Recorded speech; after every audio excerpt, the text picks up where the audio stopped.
Bonsoir messieurs et dames, très heureuse de vous revoir encore à travers cette émission. Votre magazine socio-politique culturel Entretien Vision 26 qui couvre les activités des différents secteurs de notre pays et qui projette son regard vers de personnes excellentes dans leurs domaines respectifs. Aujourd'hui, à travers ces numéros, nous avons le réel plaisir de recevoir pour vous le président de l'ASBEL, Mwamba Debou. Il est également un cadre très actif au sein de la DCI, Dynamique Congo-Uni, un parti politique à M. Vidi Timanga, le conseil spécial de chef de l'État. Il est également le président de chaîne de télévision numérique terrestre et la TNT. Il est presque partout le président de section basketball, M. Betty Petilo, que je ressors aujourd'hui à travers cette numéro. Nous allons parler de consultation de chef de l'État et de l'engagement de la DCI. Comment est-ce que la DCI a conçu cette consultation? Quel est l'engagement de la DCI au sein de cette consultation pour l'aboutissement de l'Union sacrée? Bienvenue, M. Betty. Bonjour. Merci de nous recevoir ici chez vous. Merci, madame. Comme je l'ai dit tout de suite, vous êtes le président de l'ASBEL Mwamba Debou. Vous êtes également un cadre très actif au sein de la Dynamique Congo-Uni, dont vous occupez la fonction de directeur de cabinet adjoint. Nous voulons savoir, les directeurs de cabinet adjoint du parti ou du président Vidi Timanga?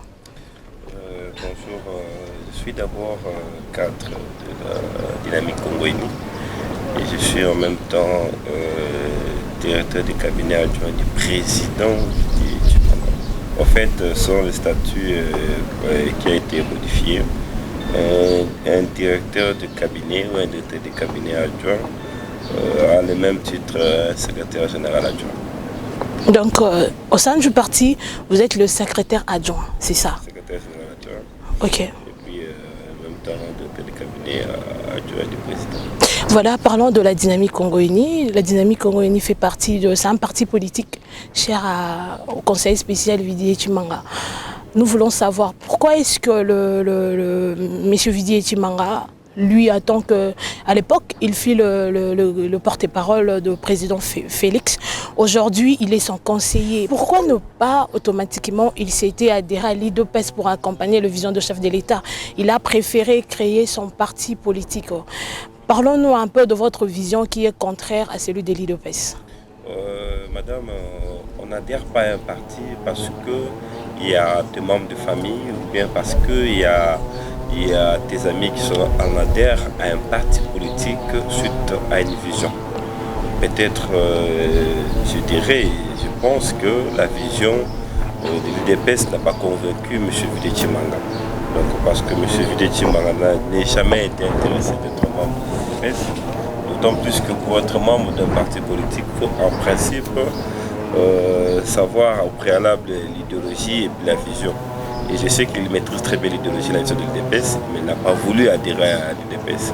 D'autant plus qu'il a créé son propre parti, où jusqu'aujourd'hui les gens pensent que la DCI a été créée juste après le pouvoir. Or, la DCI a été créée déjà avant le pouvoir, parce que jusqu'au jour d'aujourd'hui, la DCI totalise 5 ans. Donc c'est un parti politique qui existe depuis 5 ans. D'autant plus qu'il était porte-parole du candidat Félix Tshisekedi à l'époque. Il y avait déjà la DCI qui existait déjà. Mais sur le terrain, il n'était pas vraiment actif. On a constaté cette vivacité-là, ce pouvoir de vouloir se démarquer. C'est après que le président Félix devienne président de la République. Tout à fait. Les gens n'ont pas pu remarquer que la DCI existait déjà. Parce qu'un parti politique a toujours eu son propre programme. Et le programme de la DCI était en principe empiété par rapport au programme du candidat président Félix. C'est pour cela même le président s'est donné corps et âme pour la campagne du potentiel candidat de l'opposition, M. Félix Tshisekedi qui est légitime. Donc c'était plus dans ce contexte-là qu'il n'a pas pu se concentrer pour la DCI. Mais après c'est là que le candidat Félix est président de la République. Donc ça veut dire qu'il y a une satisfaction de son dévouement par rapport à la campagne du président Félix. C'est pour cela, aujourd'hui, maintenant, il s'occupe de son propre parti politique. La DCI est presque partout. Dernièrement, vous étiez dans le Congo central. Parle-nous un peu, c'était quoi cette visite de 3 jours? Nous avons vu les images sur qu'il est presque partout. Ce que j'étais en train de dire, chaque parti politique a un programme. Et nous avons lancer les programmes Pas une parcelle sans la DCI. Donc ça veut dire que c'est en principe installer nos partis politiques au plus profond de la République. Donc c'est pas pour rien, avant que nous puissions aller à Mwanda, personnellement j'étais à Nord Kivu, à Rutshuru, dans tous les territoires de Rutshuru. En principe on était aussi au sud Kivu, jusqu'à aller à Fizi, là-bas, on était là-bas. On a installé la DCI, on est parti visiter nos militants, nos membres de la DCI qui sont là-bas. On a visité, on a échangé avec eux sur la vision, même sur l'incarnation de la vision du président national. Et de là, en principe, le président lui-même a voulu participer à notre vision, notre plan d'action, Pensée de parcelle sans la DCI. Et nous étions allés jusqu'à Mwanda, jusque même au plus profond du village de Mwanda, là-bas, à Tianfou, là-bas. On a implanté la DCI et en rentrant, on est passé par Boma, on est entré par Sekebanza, on est entré par tout le village de Mayombe là-bas. Et puis on est revenu, on est entré aussi vers, comment on appelle ça, la route, le nom m'échappe, mais on est revenu par Matadi, et puis on est revenu jusqu'à Mpadzangou, où on a particulièrement installé notre parti là. Vous l'avez installé, alors parlons de cette démarche-là, de cette visite-là du côté Congo central. Vous avez pu quand même voir comment est-ce que la population souffre. Ce qui était curieux, excuse-moi de couper la parole, de voir que le président lui-même, il a descendu, il a fait marche à pied pratiquement de 800 à 1500 mètres pour en principe discuter avec le peuple autochtone de Boma ou bien du Congo central pour écouter les désirata par rapport à la situation qui se passe au pays, par rapport à leurs besoins. Et ça nous a permis aussi d'avoir aussi une idée en ce qui concerne les désirs ou bien les besoins de la population et surtout de la population particulièrement ceux du Congo central. Et le président, sans que nous puissions intervenir, il a échangé personnellement, il a reçu toutes les couches possibles des notables qui étaient là au Congo central pendant notre séjour au Congo central. Voilà, comme je l'ai dit tout de suite, nous poursuivons cet entretien avec le président de la SBEL, Mouamba Debou, qui est un cadre de la DCI, M. Betty Pitilo. Comme je l'ai dit tout de suite, j'ai dit qu'on va parler de l'engagement de la DCI et aujourd'hui, ça fait presque 3 semaines que le président de la République a consulté presque tout le monde, je dis le politicien, tout le monde, il a échangé avec eux. Vous, la DCI, vous personnellement, vous étiez dans cette délégation. Dites-nous comment cela a été passé. Vous personnellement, la DCI, comment vous avez conçu cette consultation de votre part? Comment vous l'avez digérée? Non, je salue d'abord l'initiative du chef de l'État. Vous savez, ce n'est pas de nos jours de constater qu'un chef de l'État puisse consulter l'ensemble des représentants du peuple pour qu'ils puissent avoir une idée sur, en principe, les principes ou bien sur comment diriger ce pays. Je salue personnellement, je félicite personnellement le président Félix Tshisekedi. C'est une très bonne initiative qu'il a prise. Donc nous, au sein de la DCI, je dois aller tout droit au but, nous avons pris ça comme si une bonne initiative. D'ailleurs, présentement, comme je viens de le dire, je vais saluer cette initiative. En deuxième lieu, ça nous a permis, les tournées qu'on a fait au-delà du pays à l'intérieur, ça nous a permis aussi d'accueillir certaines informations, peut-être que le président n'en a pas, et ça nous a permis de réformer cette série d'informations pour le présenter auprès du chef de l'État. Et nous avons compris de notre manière, pas de notre manière, mais nous avons essayé de consulter, nous, de notre niveau, la population de l'Est à l'Ouest, où nous avons fait une synthèse, nous avons présenté au chef de l'État. Ça veut dire que les Congolais d'aujourd'hui ont besoin de l'éducation, ont besoin de la santé, et ont besoin du social. C'est l'élément le plus important. Et donc les Congolais n'ont pas besoin de guerre, les Congolais n'ont pas besoin de crises politiques, ils n'en ont pas besoin. Les Congolais ont besoin de l'éducation. Je répète, les soins de santé, à manger et le social. C'est l'élément le plus important pour les Congolais. Voilà, après cette consultation, la DCI croit que le président va répondre très positivement à votre préoccupation par rapport à ce que vous avez présenté comme besoin au président de la République. Tout à fait. On on a compris les communiqués, les messages du chef de l'État a voulu nous communiquer parce que nous étions le seul parti politique. Je le répète, je le dis très bien. Nous étions le seul parti politique où le chef de l'État a consulté 2 fois. Il nous a reçus le mardi. Il nous a demandé encore de revoir. Mais est-ce que cela c'était nécessaire? Parce que le président de votre parti est d'ailleurs le conseiller spécial du chef de l'État. Tout ce qu'il a présenté là-bas aux consultations, est-ce qu'il ne pouvait pas le dire pour l'intérêt de la population congolaise? Est-ce qu'il devrait normalement être consulté 2 fois pour présenter? En qualité du président national de la dynamique Congo-Uni. En dehors d'être conseiller spécial de l'État, mais il a été reçu en qualité du président de la dynamique Congo-Uni. Donc c'est un président, avant même d'être conseiller spécial, ou après d'être conseiller spécial, il restera président de la dynamique Congo-Uni, à moins que les congrès puissent les changer, mais jusqu'à preuve du contraire, c'est lui notre président. Donc il a droit aussi, étant que président, étant que représentant, parce que le chef de l'État avait besoin d'avoir des équipes qui représentent la population. Et nous, la DC, aujourd'hui, nous sommes plantés pratiquement à l'intérieur de la République démocratique du Congo et à l'extérieur de la République démocratique du Congo. Donc, nous avons une représentation, nous amenons une idée, nous amenons une idée de nos membres de la DC, de nos militants, qui sont aussi des Congolais. Des idées qui voulaient aussi parler au chef de l'État à travers le président Vidétimang, à travers nous, l'équipe qui a été reçue par le président de la République.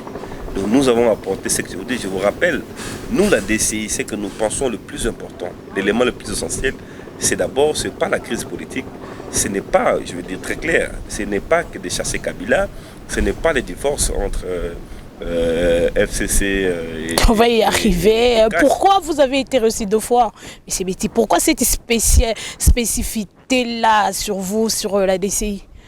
Peut-être, je crois, que notre discours était très pertinent par rapport aux autres. Ce que je pourrais dire, c'était peut-être c'est ça. Parce que nous avons été très clairs. Nous lui avons dit la vérité au chef de l'État. C'était quoi votre vérité au chef de l'État? Bon, ce sont des choses que je ne pourrais pas dire publiquement, mais nous avons été très clairs. Nous ne sommes pas des fanatiques du chef de l'État. Nous sommes un parti politique allié au chef de l'État où nous devons en principe de lui dire tout ce qui est clair, un peu la vérité de la chose qui se passe. La situation du Congo, ce n'est pas Kabila. La situation du Congo, ce n'est pas le divorce. La situation du Congo, c'est le travail. C'est palper la réalité. En amont et en aval, c'est palper la réalité. Et nous étions partout, vous avez vu, on a descendu là où même où les autres ne sont pas encore allés. Nous étions, nous la DCI, nous avons pris l'initiative de descendre à Marouchou, là où il y a la guerre. Nous avons dit de descendre à Butembo. Nous étions à l'Équateur, nous étions au Katanga, nous étions au Congo central. On a recueilli certaines informations. 5 ans seulement, vous pensez tout connaître du Congo, plus que le parti qui ont fait plus de 10 ans? Nous avons fait notre travail. Nous estimons que nous avons fait notre travail. Nous étions partout, on estime notre travail. Alors, lorsque le chef de l'État a lancé l'initiative de consultation nationale, on s'est dit, bon, c'est le moment précis pour présenter au chef de l'État les travaux que nous avons formés. Nous avons amené un mémo. Nous lui avons remis nos mains propres au chef de l'État pour qu'il puisse les mettre en dehors même de ce mémo. Nous lui avons expliqué la réalité de la situation congolaise. Quelle est cette réalité? Je vais épingler rapidement. Aujourd'hui, tout le monde qui est de la famille présidentielle veut en principe qu'il y ait une divorce entre les FCC et les CACH. Mais la DC aussi fait partie de ces partis-là, parce qu'aujourd'hui, presque 2 ans, rien ne marche par rapport à l'attente de la population congolaise. On voit presque rien. Et de l'autre côté, l'IDPS accuse le FCC de tout bloquer. Est-ce que vous partagez d'ailleurs cet avis? Que c'est le FCC qui bloque tout et il faut nécessairement qu'il y ait un divorce entre le FCC, en fait, entre les individus qui est le président Félix Antoine Tshisekedi et le sénateur Joseph Kabila Kabonge. Vous savez, lorsque vous parlez que le FCC bloque tout, ça veut dire que le prestige même du mot du président de la République est bafoué. Mais vous n'avez pas suivi le secrétaire de l'IDOPES qui a déclaré tout haut que cette mariage-là doit nécessairement d'être arrêté parce que nous sentons que nous ne sommes pas vraiment assez actifs parce que tout est bloqué. Le président n'arrive pas à travailler comme il faut parce qu'il est un peu bloqué là. Et tout. De l'autre côté, on accuse le ministre de la Finance et tout. Il y a un peu de choses qui s'est dit, monsieur Betty Pitilo. Je ne maîtrise pas d'autres choses, mais moi, à mon niveau, ce que je maîtrise, c'est que je dois en principe vous dire, je vous dis, les présidents de la République, il y a 4 institutions dans ce pays. Mais il y a une institution qui s'appelle président de la République. Qui est pas suprême. La présidence, mais président. Donc la personne de Félix Tshisekedi, c'est une institution. Il est au-dessus de tout. Quand il dit mot, c'est en quelque sorte comme s'il est en train de donner un degré de normance, mais loi. Donc moi personnellement, je ne peux pas comprendre que le chef de l'État, tel qu'il est là, qu'il puisse donner les ordres, que les ordres ne puissent pas exécuter. Donc, je vous dis une chose. Laissons des tensions, des crises politiques. Notre pays n'a pas besoin de ça. Je vous rappelle ici que la population attend le président Félix ou nous, les membres de la famille présidentielle, l'éducation, la santé et sociale à manger. Et si nous nous mettons à travailler sur ça, je ne pense pas qu'il y aura d'autres préoccupations de la population de suivre de méandres, bien sûr, ce qui se passe de gauche ou de droite. Non, non, non. La population attend ce que je viens de vous dire. De l'autre côté, la crise FCC cash, non. C'est peut-être une crise des individus. Vous voyez peut-être les CG ou bien le membre de FCC s'attaque aux membres de FCC. Mais c'est la population qui subisse tout cela, M. Betty Pitilo.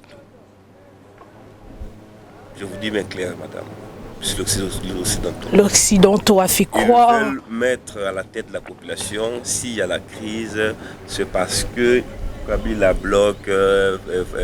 Mais selon vous, ce n'est pas Kabila qui bloque. Selon vous, vous en tant que Congolais, personnellement. Aujourd'hui, personne ne peut bloquer le président Félix Tshisekedi. Personne n'a le monopole ni le droit de bloquer les systèmes kabylistes ne bloquent rien du tout. Il ne peut pas bloquer le système kabiliste.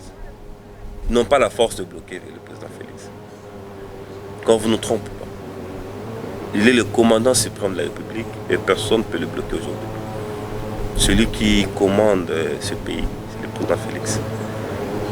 Il a ses décisions qu'il peut prendre. Et c'est le président Félix qui vous a dit que Kabila qui le bloque. Le FCC, le président Félix vous a dit ça. Donc si le président Félix n'a pas dit que c'est Kabila le FCC qui le bloque, alors les autres, lorsqu'ils disent, je ne crois pas.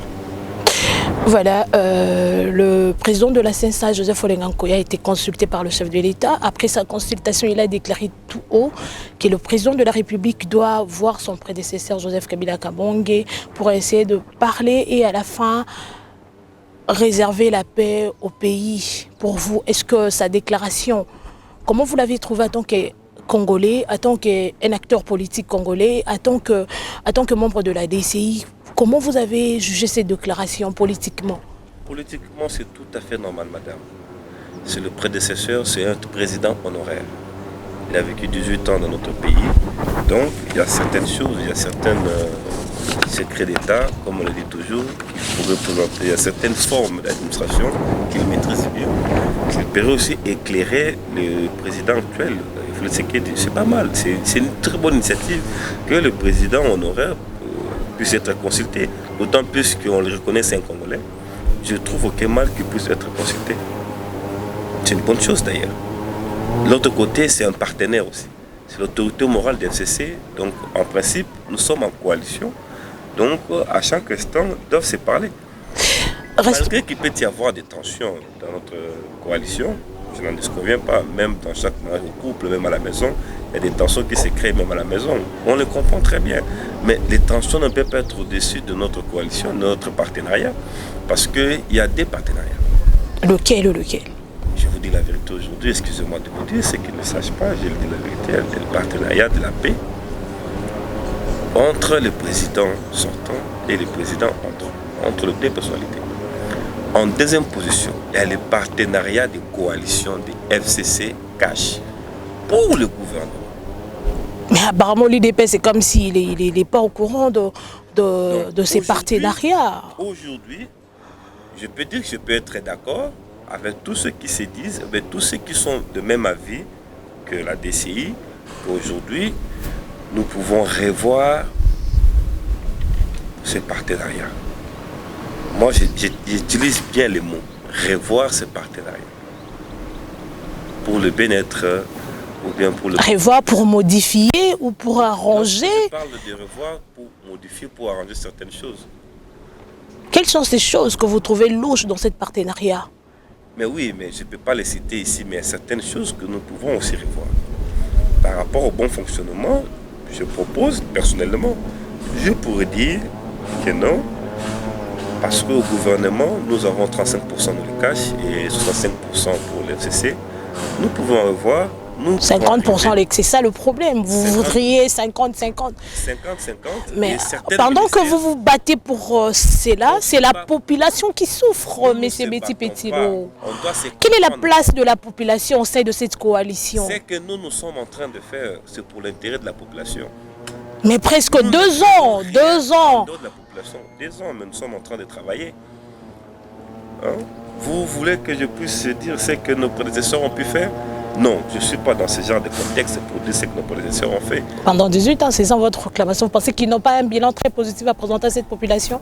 Ils ont un bilan positif, mais je dirais... Pas assez comparable à ces 2 ans de Félix. Tout à fait ce que je voulais dire. Un bilan positif de leur manière. Mais je dirais, si nous les autres, les caches, si nous avons fait plus de 18 ans, je ne pense que ça devait être un bilan plus positif à la hauteur de 300% de ce qu'ils ont fait. Nous poursuivons cet entretien avec M. Betty Petilo Mwanzita, un cadre de la DCI. Il est également le président national de l'ASBEL Mo-Omba Debout. M. Betty Petilo, la coalition FCC cache menacée. Depuis le début de cette coalition, trop de menaces, des autres pour, les autres contre cette coalition. Votre réaction par rapport à cela? Je vous dis une chose, madame. Est-ce que vous savez même que l'initiateur de cette coalition, c'est le président Félix? L'autorité morale même, cette coalition, c'est le président Félix.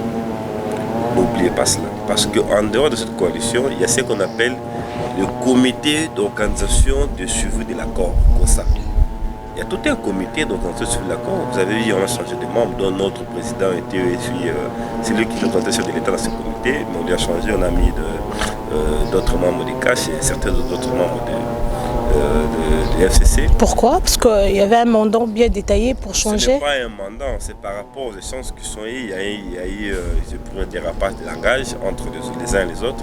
C'est pour ça qu'on a jugé bon d'échanger certains membres. C'est ce qui devait se faire au sein de la coalition, au sein du partenariat que nous avons du gouvernement, que nous puissions rentrer autour de même table, discuter. Je pense que j'estime d'ailleurs la proposition du président des CNSA, c'est une bonne proposition. Nous pouvons rentrer dans la même table à discuter et voir comment est-ce que nous devons en principe revoir certaines modalités, certains articles qui peuvent aussi être modifiés par rapport à notre partenariat entre les caches.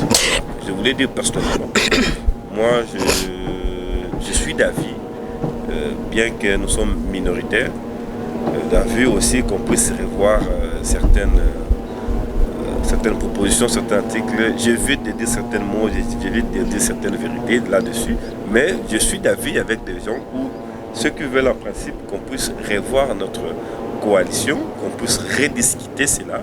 Cela n'empêche pas qu'on a encore le temps et puis de revoir et puis donner un nouveau souffle pour le bon fonctionnement de ce pays, en principe pour mieux aussi sceller ces partenariats. C'est très très très important. Éviter des conflits d'individualité. Parce que ces conflits, c'est les qui nous amènent à des tensions, à des crises.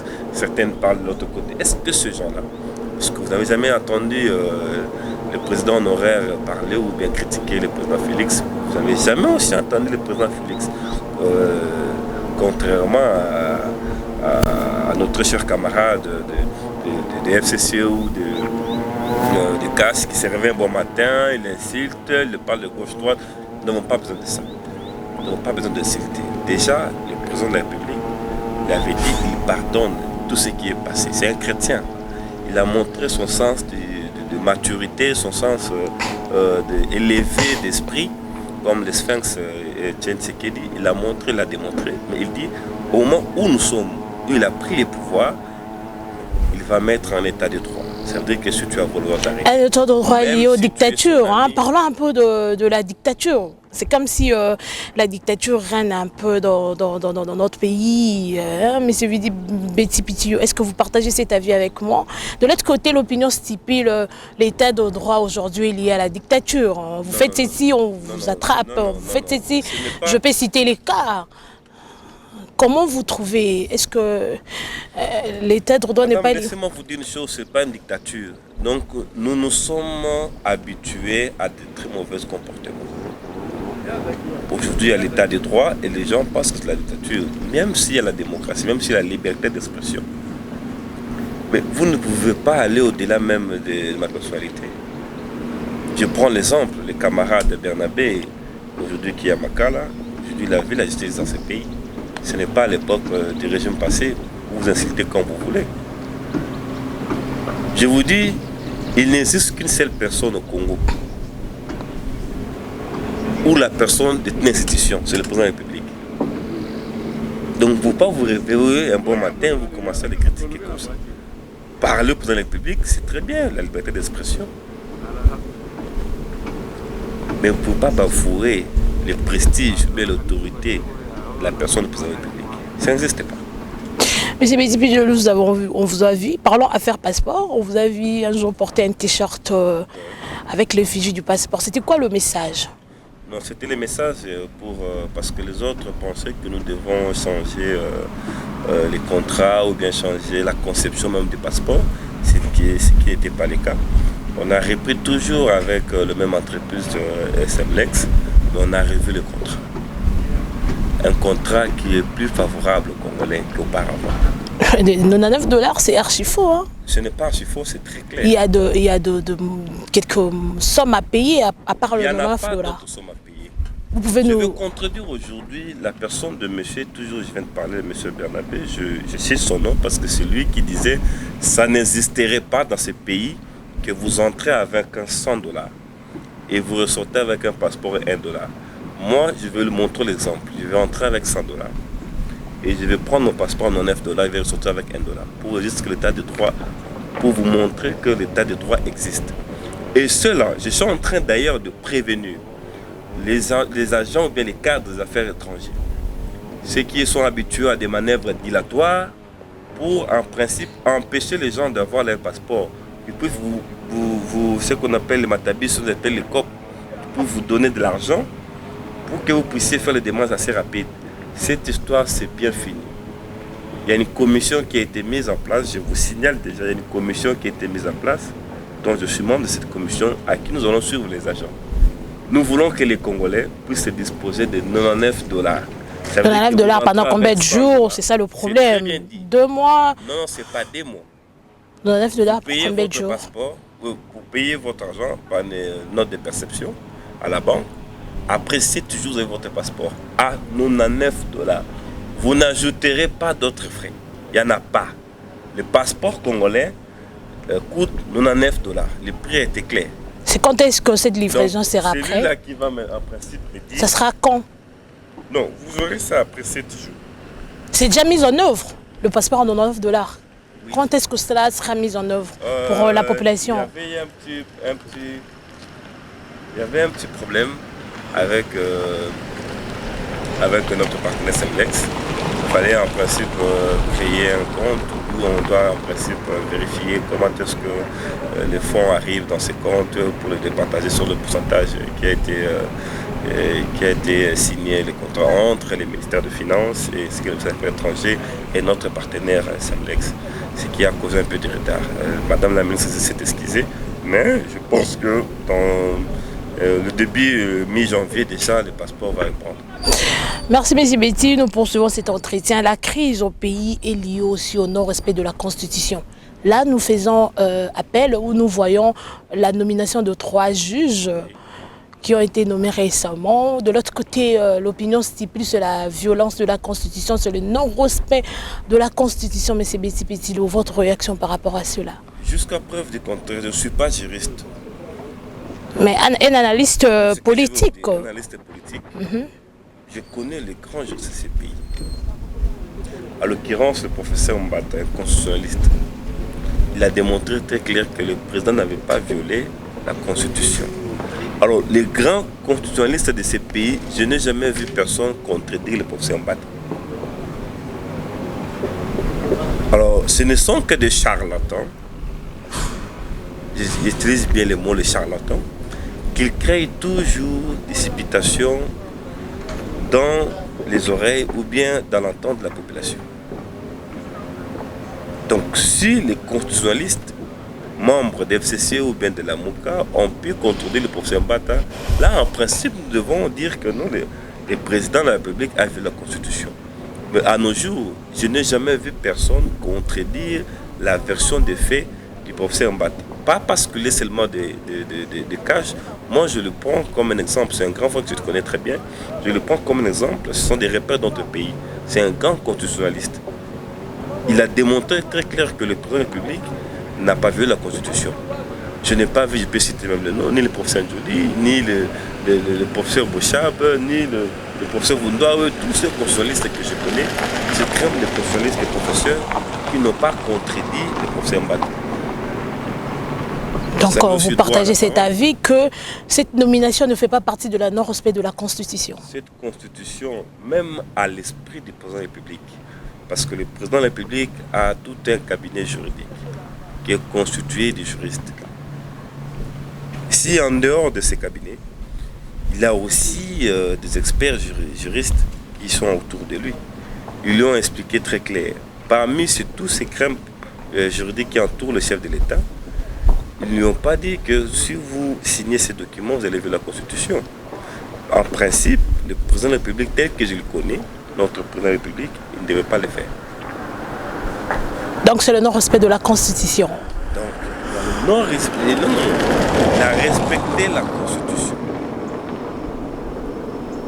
Ça a été très bien et clair. Parce que le président de la République, c'est lui-même le garant même de la Constitution, le garant du bon fonctionnement. Il ne peut pas passer outre que la Constitution.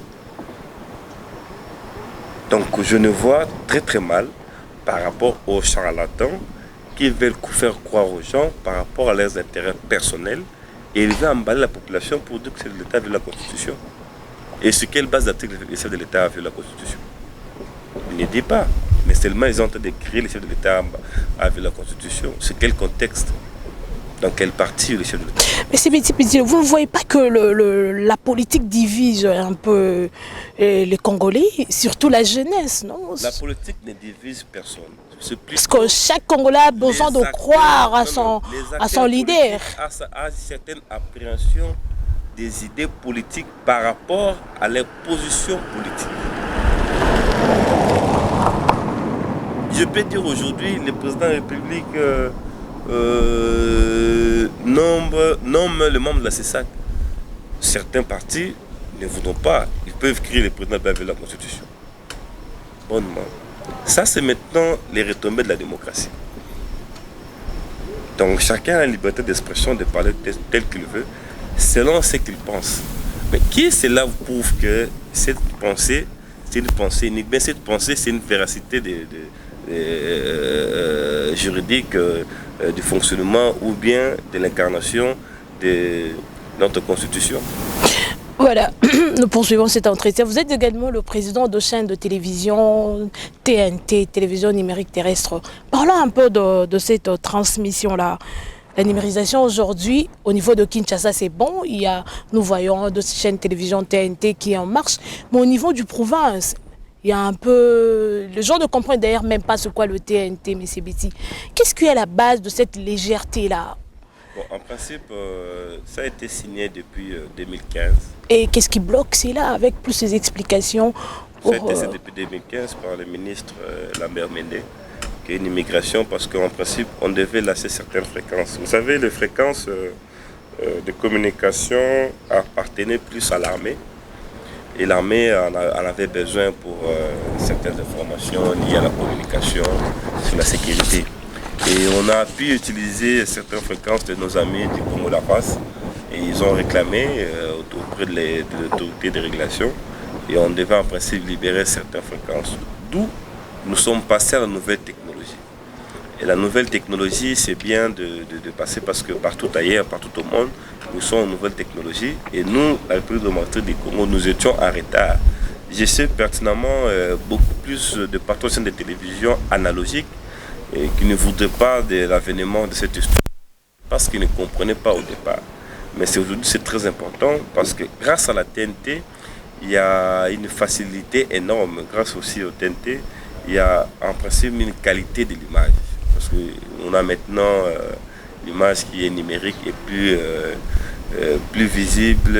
À l'époque, vous avez des images qui étaient un peu floues, mais à l'avènement du numérique, l'image est très bonne. Techniquement, je vais essayer de vous expliquer pour la population comprenne aussi.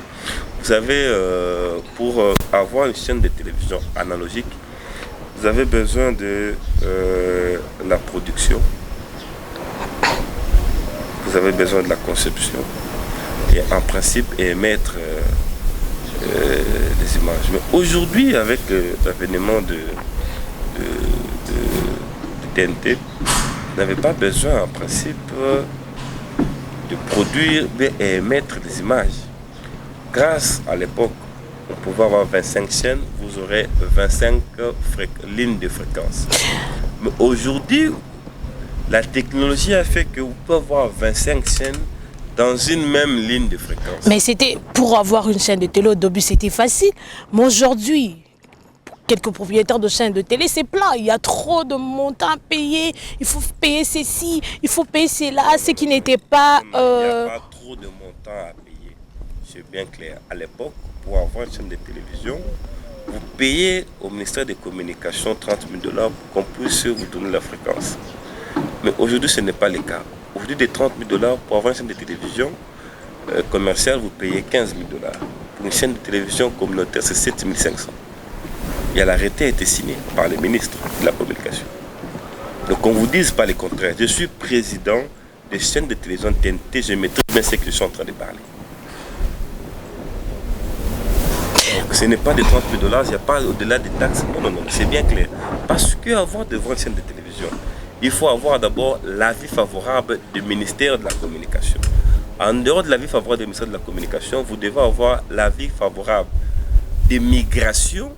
Si vous êtes une chaîne de télévision numérique, l'avis favorable des migrations des chaînes de télévision analogique, l'avis favorable des chaînes de télévision analogique à chaînes de télévision numérique. Et cet avis, c'était au niveau de la coordination. Mais parlons parlons un peu de la coordination. n'a pas des bureaux actuellement. On a vu des images circuler sur les réseaux sociaux, on a des guerpilles, la coordination. Monsieur Betty Pitilo, vous ne sentez pas la légèreté au niveau de l'État? Oui, oui. Il faut différencier dans notre pays. Voilà maintenant, quand vous êtes en train de parler de dictature, ce n'est pas une dictature. Laissez la justice faire ce travail. Parce que les ministres à l'époque, Mende, lorsqu'il a signé la création d'une coordination de migration, il en a donné même une habitation. Un siège et tout. Et ce qui appartenait à l'État congolais ou à un individu? Ça appartenait à l'État congolais. De nos jours, la justice apprend que cette parcelle appartenait à un individu, pas à l'État congolais. Mais que l'État prenne ses dispositions. Pourquoi ne pas l'État prendre en charge la coordination, les déplacer, les placer quelque part, au lieu de voir des images qui circulaient, les bureaux, machin. Mais j'excuse d'ailleurs pourquoi les images ont circulé. Vous comprenez toujours le comportement des Congolais, même si les chats se battent entre les chiens, ils vont prendre les images pour discuter. C'est ça même, les désgratats même des réseaux sociaux. Mais c'est un problème très administratif. Je pense que le ministre, en ce moment, je vous parle, est en train de régler cela. Donc le ministre de la Communication, il gère la situation calmement avec la justice. Et après, ils vont trouver un bureau approprié pour la coordination. Donc parce qu'ils sont en train de faire un très bon travail. Je félicite d'ailleurs le cordon, Otudier, moi qui nous suis. Je suis en train de le féliciter, le travail. Et nous aussi, étant qu'une aspect, une conception en tant que syndicat de tous les responsables des éditeurs de programmes, parce que à l'époque de l'analogique, on parlait des chaînes de télévision. Mais aujourd'hui, nous parlons d'éditeurs de programmes, parce que nous sommes en train d'éditer des programmes. Donc nous sommes divisés en des catégories. Nous sommes des éditeurs de programmes. Et il y a ce qu'on appelle des fournisseurs, entre autres des Canal+, de Easy Télévision, les noms m'échappent pour le moment, mais ils sont plus de fournisseurs de produits. Et ils sont en train de produire maintenant, ils sont en train d'émettre ce que nous sommes en train de produire. Monsieur Betty Petilo, nous avançons presque à la fin. Vous êtes un ancien candidat à la députation nationale de la Moamba provinciale, pardon. Parlons-nous un peu réforme au sein de la CENI. Jusqu'à présent, rien ne s'est fait. Bientôt, 2023, il y aura élection. Est-ce que vous pensez vraiment qu'il y aura élection en 2023 dans ces pays? Ça, c'est une très bonne question. À mon niveau, parce qu'on a toujours eu par précipitation ou bien par mouvement de la population organisé des élections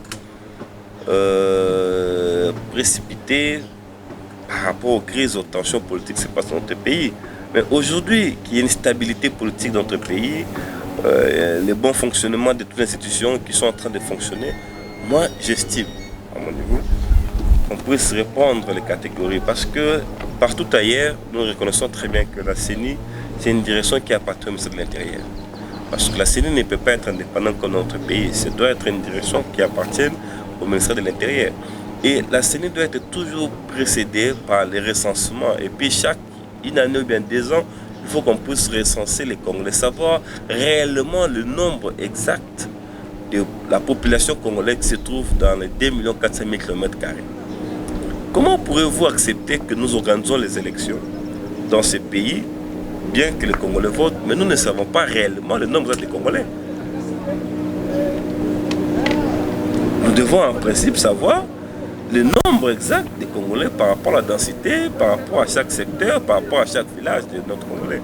Moi, je propose ici que nous passons d'abord au recensement, ce qui est l'élément le plus important. Et ces recensements vont prendre combien de temps? Je ne sais pas le temps que ça pourrait prendre, mais c'est très important, ça puisse être précédé par les élections.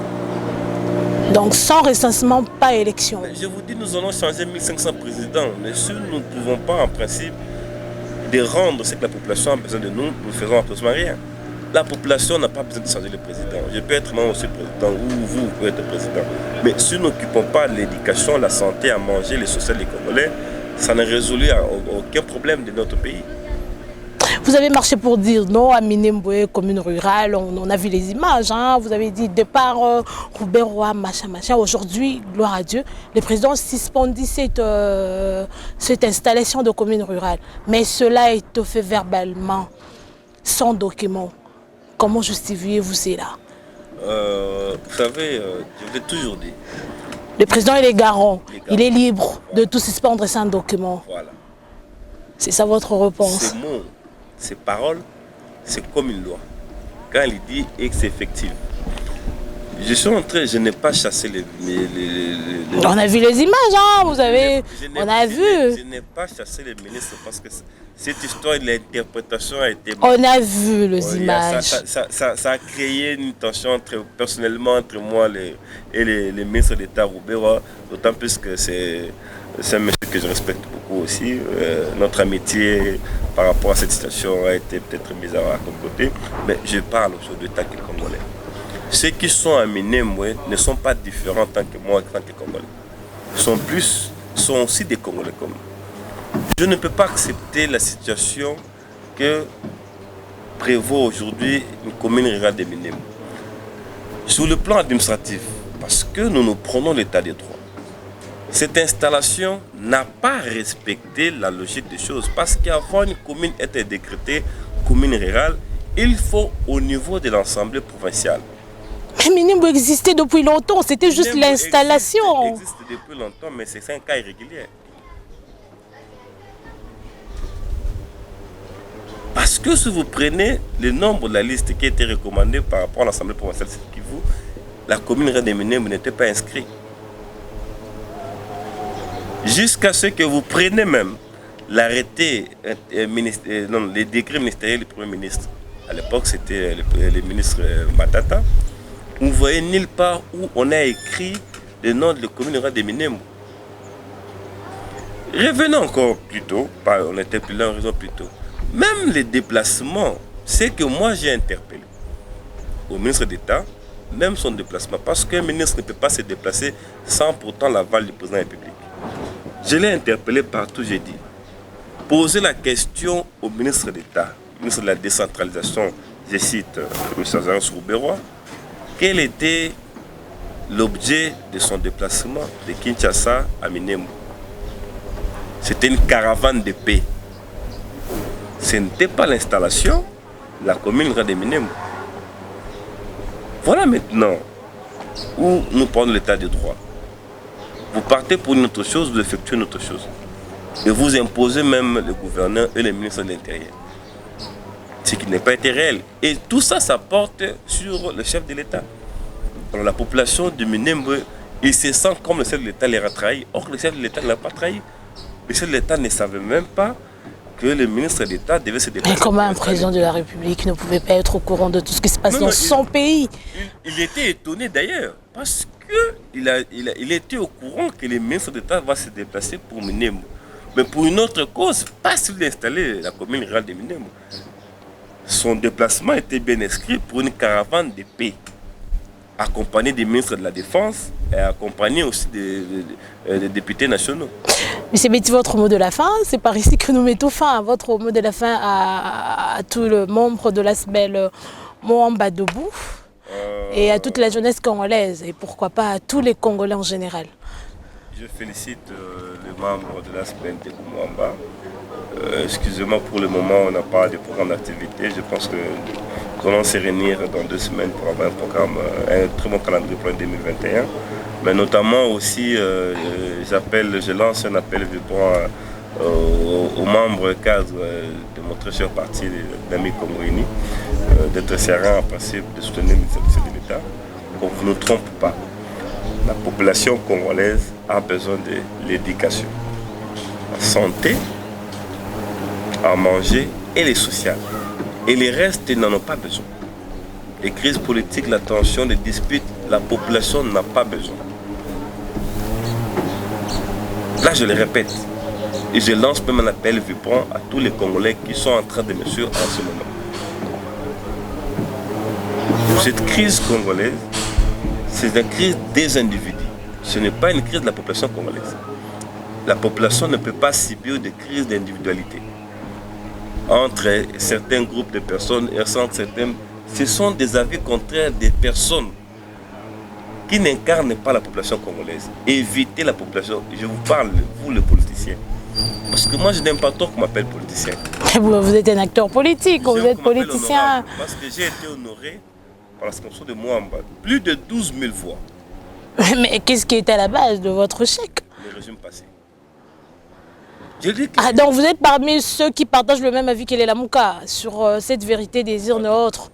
En tout cas, je ne suis pas avec le même avis que de la Mouka. Parce que moi, jusqu'à preuve de contraire, pour pouvoir aller même à la CEDI, vous allez voir que j'ai reçu 12 000. Non, mais c'est Betty, nous sommes déjà à la fin de cette émission. J'espère prochainement, quand je veux vous revoir, on en parlera en général. Aujourd'hui, j'évite certaines choses, vu ma position actuelle. Je voulais brosser certaines choses maintenant. Mais vous voyez, j'ai évité certaines choses, mais peut-être à la prochaine. Nous attendons des discours de notre président de la République. Et je vous appelle à y revenir à l'émission et je vais dévoiler tout. Merci M. Betty Petilo, très chers téléspectateurs, nous mettons fin. C'est par ici que nous mettons fin à cette émission. Nous avons eu le réel plaisir de recevoir M. Betty nous a réussi ici chez lui. Et je vous dis un grand merci et je profite de cette occasion pour dire un grand merci à mon réalisateur, M. Perfect Martin Elibo, à la caméra woman très belle Ornella, merci beaucoup. Merci pour l'attention que vous nous accordez à travers cette émission. Retrouvons-nous la semaine prochaine avec le nouveau numéro. Au revoir.